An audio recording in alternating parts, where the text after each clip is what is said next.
یانی زاخۆ لە نێو کەمپێکی مەشق و ڕاهێنانە لە شاری هەولێر وەک ئامادەکاری بۆ یاریەکانی وەرزی نوێی خولی نایابی عێراق.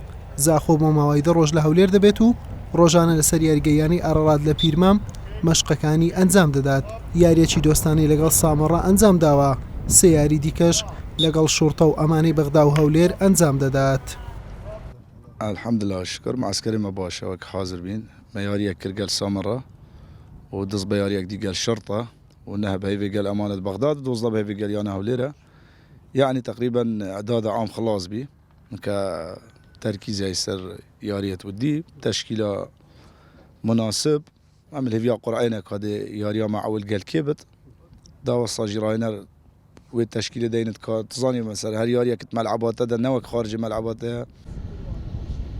یانەی زاخۆ بۆ ئەم وەرزە خاوەنی 6 یاریزانی پیشەگەرە و 3 یاریزانی تیپی دووەمی سەرخستووە و 2 یاریزانی لایەنەکانی برایەتی و هەولێر گواستۆتەوە و 4 یاریزانی عێراقیشی هێناوەتە ڕیزەکانی.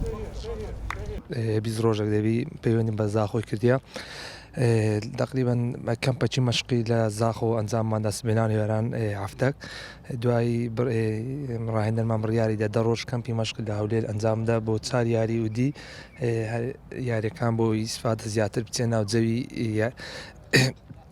بۆی بدخولەکە.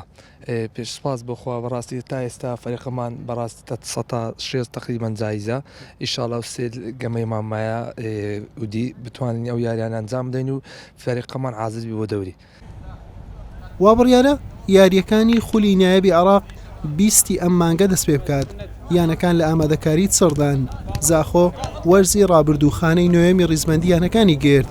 بۆ ئەم وەرزەش ئامانجی پلەیەکی باشتری هەیە. حوسێن محەممەد کەناڵی ئاسمانی پێیام هەولێر.